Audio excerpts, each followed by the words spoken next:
Yine gelip dayanıpsan kapımda, gözlerinde saxta peşmanlıq izi. Mən səni bitirmişəm hər addımda, zaman çoxdan ayırıb artıq bizi. Yalanların sığmır heç bir kitaba, çəkildim kənara, baxdım hesaba.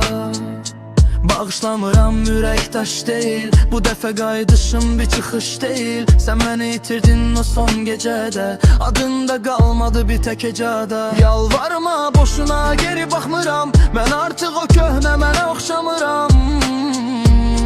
Səni bağışlamıram.